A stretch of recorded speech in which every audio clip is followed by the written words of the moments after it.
Rancangan ini dibawakan oleh 100 Plus. Cubalah 100 Plus aktif baharu. Minuman isotonik tanpa karbonat.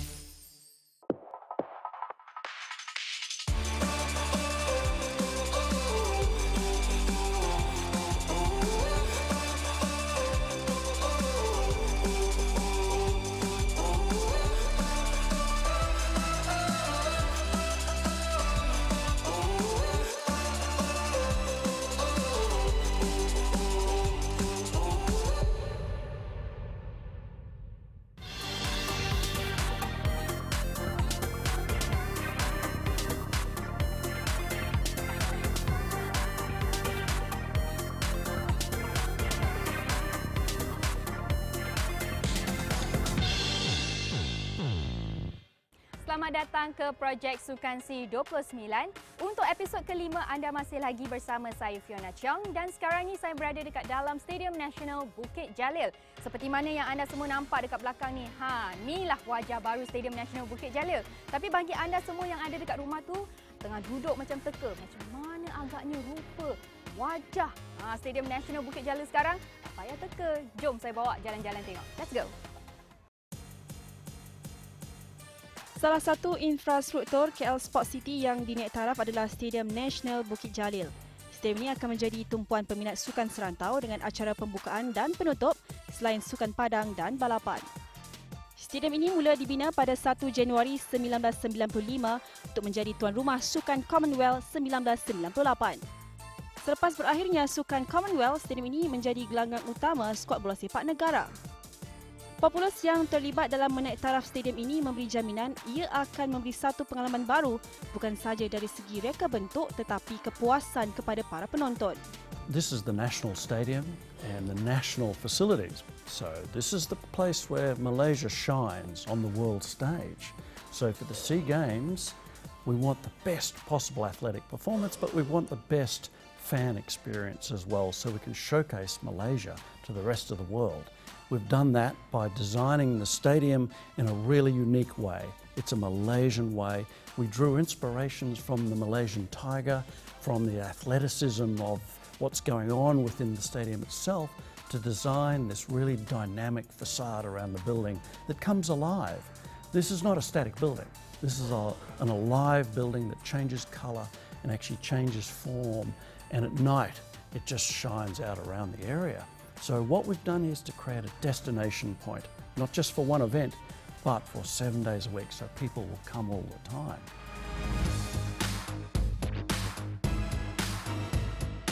Peminat boleh mengharapkan sesuatu yang baru apabila datang ke stadium ini dengan transformasi menyeluruh sesuai dengan peredaran semasa. And I think when people get into the national stadium, the first thing they're going to say is the wow factor. Okay, because everything is different. You have new seats. That's a wow factor, pixelated effects. You have new LCD screens, high definition, beautiful sound system. You have these new corporate suites which are stunning at a new level. We built it all together at a different level. We created a new floor for it. We've got fantastic lighting in the stadium. And what we're really proud of here is we think we've captured the essence of Malaysia in a really unique way and expressed that within the building itself. But you know, there's lots of other features in it. So the new suites and the new boxes in it, they're some of the best we've actually done anywhere in the world. Beautiful double height glass. When you walk into the stadium, 85,000 seats, it's a very impressive seating area. So we think fans will come in and have maximum atmosphere and enjoy the events that are actually going in the facility. So it's unique in a Malaysian way. And it's incorporated 25 years worth of experience and learning from all the other projects that we've done to bring them to this point. Malah untuk jangka masa panjang, stadium ini akan memberi kelebihan kepada pasukan bola sepak kebangsaan dengan keadaan padang yang sempurna selain bilik persalinan yang mempunyai aura Harimau Malaya. So, you know, in the changing rooms in the National Stadium, we've done them the national team colours, even the away changing room. So when they come, it's actually in the Malaysian team national colours. We want the opposition to feel threatened when they come here. We want them to feel that this is Malaysians' home turf. So the trick on these kind of things is to think at a citywide scale, how does this fit into Kuala Lumpur and to Malaysia? But then right down to the detail, what's the colour on that wall? How does that influence athletic performance? How can we help the athletes? But also how can we help the fans? So when fans will arrive at KL Sports City now, they will see a new facility. This is not the old facility anymore. It will be a new facility, not just sitting at your seat, which are beautiful new seats, but actually the whole arrival process will be exciting. We've actually created grand public spaces in the design of all the concourses around the stadium. Grand VIP spaces, good revenue generation, so everyone can enjoy the facility. Antara keistimewaan Stadium Nasional kali ini, lampu LED yang dipasang di sekeliling stadium akan bertukar setiap kali sesuatu acara berlangsung. The most iconic part of the entire stadium will be the facade. Okay, so the facade is dynamic, it's unique, one of its kind in the world, and it's alive. Okay, it's three-dimensional facade. It has font ability to have images and fonts that run around the stadium, and it's all programmable. So it's a very complex piece of work, but very functional. So every time you have an event in National Stadium, the facade will be able to be tailor-made to suit that event. So that's definitely something to look out for. And it's going to be very interesting, like I said. And we're very proud about the facade because we think that that piece of work that we've put up there is one of its kind and probably by far the best in the world, the best facade in the world for a stadium. Malah ciri-ciri baru yang dipasang di stadium ini mendapat pujian ramai legenda sukan negara. I think when I compare this with my last visit here, taking the 1998 Commonwealth Games at the time when it was new, I think the advancement in the technology of the infrastructure and the facilities puts us into a world-class facility. I think we all should be very proud of what we have today. As all of us would have been quite impressed with the facilities. I think the only way to describe it at this moment in time would be to say it's no less than world class. I think it's comparable to any of these stadiums, even in Olympic Games. Of course, the test will be when it's put to use, that all the infrastructure and everything works beautifully, and most importantly, it allows athletes to perform their best. In terms of the infrastructure, but equally important will be to have all the stadiums full. Because you can have beautiful stadiums, but it is the crowd that actually going to move the athletes. So I think we should make every endeavor to fill up all the stadiums with a very vociferous and nationalistic crowd that will move our athletes. Apa yang menarik, Sukan C kali ini pasti akan menjanjikan satu edisi yang paling terbaik pernah dianjurkan dalam sejarah.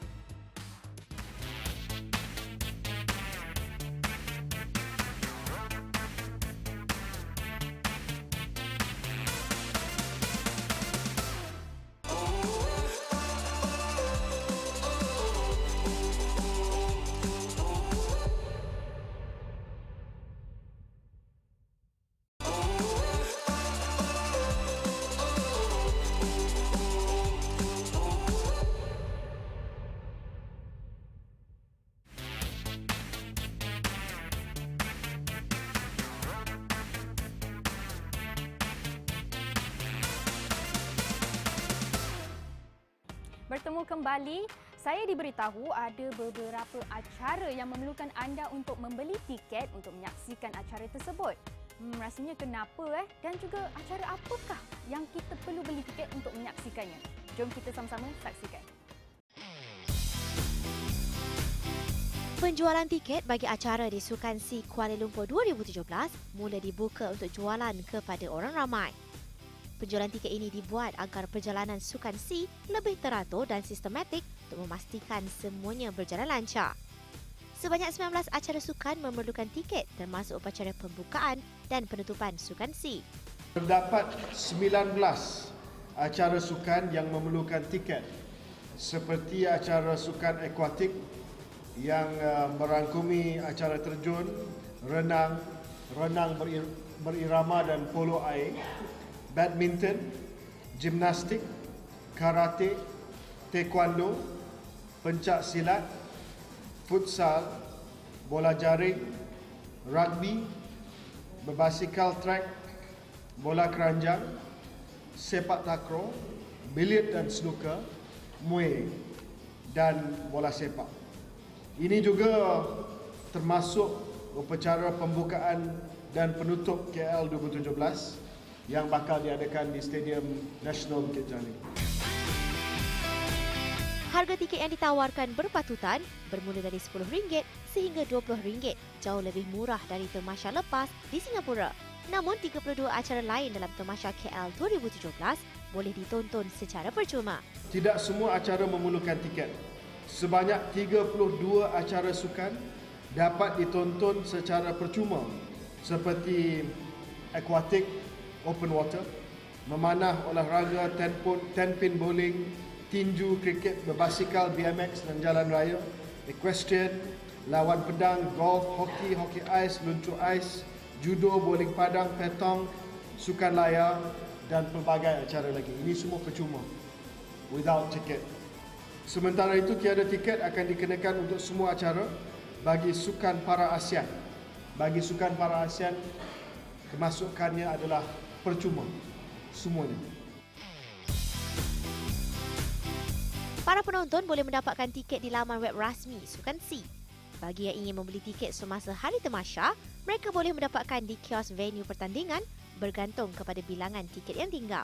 Bagi mereka yang ingin membeli tiket ketika berlangsungnya tamasya nanti pula, boleh berbuat demikian di kios-kios tiket di lokasi pertandingan secara tunai, kad debit atau kad kredit. Beberapa acara sukan yang dikenakan tiket ini adalah berdasarkan populariti sukan itu sendiri. Kita telah melihat kepada yang pertamanya berdasarkan kepada populariti sukan, ya. Dan perkara ini telah pun dibuat di Singapura dan beberapa tamasya yang lain.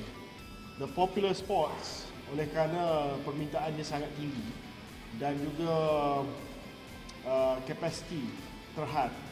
Jadi salah satu pendekatan untuk kita manage the crowd adalah melalui tiket. Ya. Jadi apabila kita melihat kepada sukan-sukan yang mana ada kapasiti yang terhad dan juga populariti yang tinggi, permintaan yang besar, maka sebab itulah kita telah cuba kawal kemasukan crowd itu melalui penjualan tiket. Dan saya percaya dan yakin untuk sukan ini, penyokong dan juga penonton sukan tersebut, mereka bersedia untuk membeli tiket bagi acara dan sukan tersebut. Selepas dibuka, beberapa acara sukan mendapat sambutan hangat peminat sehingga tiket habis dijual. Antara acara yang sudah kehabisan tiket ialah bola jaring, bola keranjang, akuatik dan pencak silat. Menurut Ketua Pegawai Eksekutif MASOK, Datuk Seri Zulkifli Embong, mereka tidak menjangka sambutan hangat peminat terhadap beberapa sukan sehingga tiket habis dijual. Malah mereka tidak menolak kemungkinan untuk menambah bilangan tempat duduk di beberapa venue yang bersesuaian. Beberapa sukan kita tak menjangkakan sambutan hangat yang diberikan, terutama yang melibatkan venue-venue yang agak kecil seperti silat, pencak silat, bola keranjang dan juga netball telah habis dijual, termasuk juga acara akhir untuk sukan renang. Jadi kita di Mesok sekarang ni sedang melihat setengah-setengah venue ada kemungkinan untuk kita menambahkan lagi kapasiti tempat duduk. InsyaAllah saya yakin venue seperti stadium juara untuk sukan olahraga, terutama yang melibatkan perlawanan yang memangnya sentiasa sengit antara Malaysia dengan Singapura, kemungkinan ada kemungkinan untuk kita tambah lagi kapasiti tempat duduk stadium berkenaan. Untuk para peminat sukan tempatan, ini pula pesanan Khairi buat anda. Kuasa sorakan di tangan anda. Dan saya jemput rakyat Malaysia untuk ramai-ramai kita kunjungi www.kualalumpur2017.com.my hari ini untuk mula membeli tiket bagi memberi sokongan kepada Kuala Lumpur 2017 dan juga kontingen negara kita.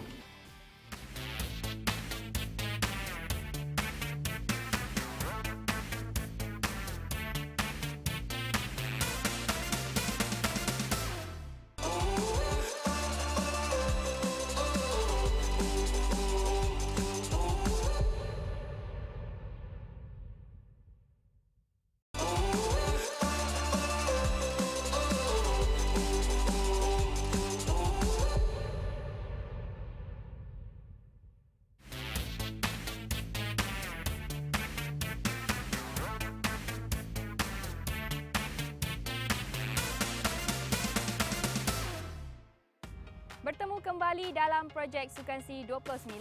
Tahukah anda bahawa negara Myanmar merupakan negara yang keempat dijelajah larian badminton selepas negara Filipin, Brunei dan juga Laos. Nak tengok betapa meriahnya acara ini? Jom kita saksikan. Siri keempat larian badminton bangkit bersama diteruskan di Bandaraya Yangon, Myanmar yang berlangsung pada 25 Mac 2017. Myanmar yang dahulunya dikenali sebagai Burma mempunyai keluasan hampir 676,000 km persegi. Yangon dahulunya merupakan ibu negara Myanmar sebelum ditukar kepada Naypyidaw. Myanmar mempunyai kepadatan penduduk hampir 51 juta orang dan majoritinya menganut agama Buddha.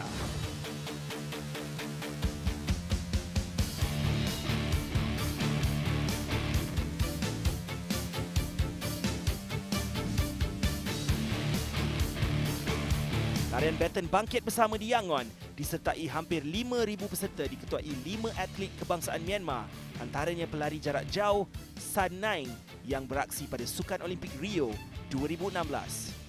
Mereka melalui beberapa bangunan ikonik Myanmar seperti People's Park Pay Road dan Stadium Bola Sepak Aung San. Badminton kemudian diserahkan kepada Duta Besar Thailand di Myanmar selaku tuan rumah peringkat kelima larian badminton bangkit bersama di Bangkok. Dari segi komitmen dan penyertaan, bukan saja peserta tetapi anggota kerajaan, khususnya Yang Berhormat Menteri Kesihatan dan Sukan, His Excellency Dr. Min Hui, yang telah menyertai bersama-sama kita dalam larian ini. Ini menunjukkan komitmen daripada member country daripada ASEAN terhadap Sukan C. Myanmar komited menganjurkan peringkat keempat larian badminton bangkit bersama. Mereka hanya menetapkan sasaran tangga ke-7 keseluruhan menyamai pencapaian di Singapura 2 tahun lalu. Namun kesungguhan mereka bekerjasama dengan Kementerian Belia dan Sukan menganjurkan larian badminton ini wajar dapat pujian. We have some, not the problem, but we have some shortage of the qualified athletes that we are going to participate in the international game, especially in the Southeast Asian Games. This is our grassroots level that the games that we have to participate in. Sementara itu, beberapa rakyat Malaysia yang menetap di Yangon, Myanmar menyuarakan rasa bangga dengan aura Sukan C Kuala Lumpur 2017 malah turut menyertai larian badminton bangkit bersama. Mereka bekerja di Kedutaan Malaysia di Myanmar atau menjalankan perniagaan sendiri. Ternyata, larian ini mencerminkan budaya bersukan di Malaysia, malah peluang mengumpulkan rakyat Malaysia di perantauan. Very bersemangat. It's very happy to have it here. Berasa bangga sebab kami boleh wakil negara di sini, jadi lagi Malaysia lagi host country untuk kali ini SEA Games. Jadi berasa bangga ada di sini lah untuk represent negara juga. When we were told that actually got such an event, actually we are so happy, so proud. And we're like, wow, we must go. That's why we are here. We are here to support. Yeah. Sokong Malaysia. Yeah. Myanmar pertama kali menyertai Sukan C pada tahun 1959, yang mana ketika itu mereka dikenali sebagai Burma. Mereka juga sudah menjadi tuan rumah sebanyak 3 kali, dengan kali terakhir pada 2013 di Naypyidaw. Pencapaian terbaik Myanmar ialah muncul sebagai naib juara keseluruhan pada Sukan C ke-27 dengan kutipan 84 emas, 63 perak dan 84 gangsa. Pada Sukan C yang lepas di Singapura, mereka menghantar seramai 396 orang atlet dan berjaya menduduki tempat ke-7 keseluruhan dengan kutipan 12 emas, 26 perak dan 31 gangsa. Kebanyakan pingat Myanmar disumbang pada acara judo dan wushu dengan 17 pingat secara keseluruhan. Setiap acara memang wajib kena ada iklan dia yang tersendiri, begitu juga dengan Kuala Lumpur 2017. Kalau anda semua dekat rumah tu nak tahu macam mana rupanya ataupun apakah cerita di sebalik iklan Kuala Lumpur 2017, begitu juga dengan orang-orang kuat di belakang tabir, jom kita saksikan. Detik dan kehangatan menjelang Sukan C semakin hampir. Antara salah satu cabang yang penting sudah tentu di bahagian promosi. Antara elemen penting dalam promosi ialah iklan rasmi bagi Sukan C Kuala Lumpur 2017. Menurut Menteri Belia dan Sukan, Khairi Jamaluddin, iklan rasmi KL 2017 bakal menyuntik semangat kesukanan dengan mesej sokongan semua pihak mampu mencapai matlamat sebagai juara. Jelas beliau, Selain semangat kesukanan, iklan itu juga membawa mesej perpaduan, kebersamaan dan perjuangan yang tinggi. Video ini membawa mesej semangat kesukanan, perpaduan, kebersamaan dan perjuangan yang tinggi, serta pengorbanan dan sokongan daripada banyak pihak demi melahirkan seorang juara. The point of this video is to show that KL 2017, it is about athletes. It is about our Malaysian heroes that go out there to try and win those medals to make our country proud. But at the same time, it's about all of us. It's about all of us giving support to them. It's about all of us coming together as a nation. Christine yang terlibat secara langsung dalam penghasilan iklan rasmi turut menekankan mesej "It takes a nation to raise a champion." Brand film is basically a promotional video to promote Kuala Lumpur 2017. So with this video, we would like to have more engagement with the audience about our SEA Games and as well as Para Games. The story behind the brand film is that it takes a nation to raise a champion. When you have a nation to support you, you become a champion from that. Iklan rasmi yang diterbitkan ini diarah oleh Projek Sukan. Menurutnya, Sukan merupakan pengarah muda yang banyak menghasilkan karya menarik dan turut mendapat pengiktirafan daripada festival filem tempatan dan antarabangsa. Our director is Mr. Projek Sukan. He's working under Reservoir Productions. The reason why we hired him is because he's an award winner director. His achievement has proven his credibility. That's why we hired him to do the brand film. And without fail, he has proven to us that he's one of the best. Proses penghasilan iklan ini mengambil masa hampir setahun, bermula dari proses perbincangan sehingga selesai proses penyuntingan. The process of making the brand film takes about a few months, but for everything to be aired and whatnot, it took about a year. So our brand film today has officially turned 1 year old, actually. Iklan rasmi KL 2017 ini boleh ditonton di televisyen, pawagam terpilih, platform digital melalui aplikasi telefon pintar dan juga saluran rasmi YouTube KL 2017 di akaun Kuala Lumpur 2017 Official Channel. Jadi, kami mempersembahkan iklan rasmi KL 2017 buat tatapan anda.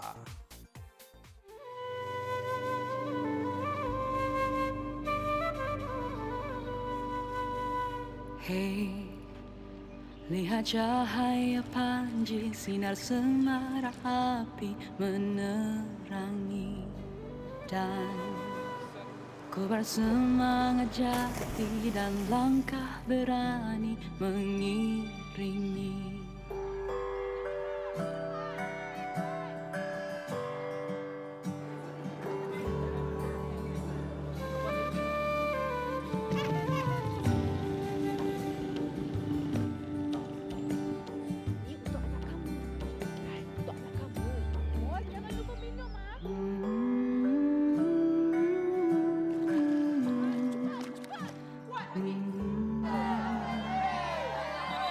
Lepas semua latihan ni, kamu nak putus asa?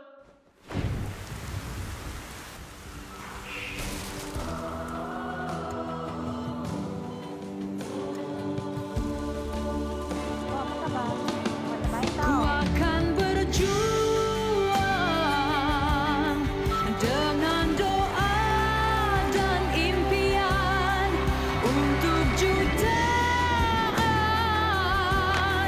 tangan-tangan yang menjulang.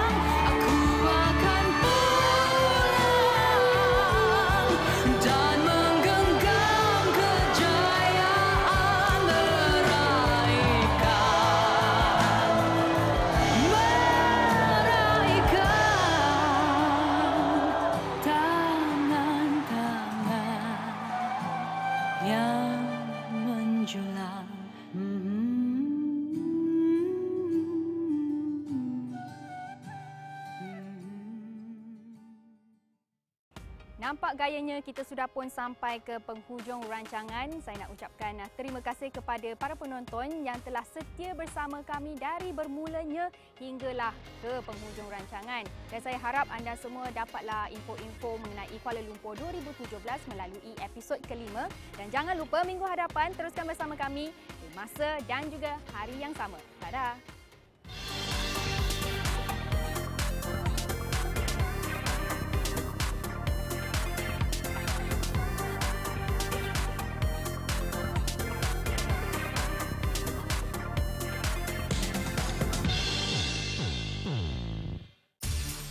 Rancangan ini dibawakan oleh 100 Plus. Cubalah 100 Plus Aktif Baharu. Minuman isotonik tanpa karbonat.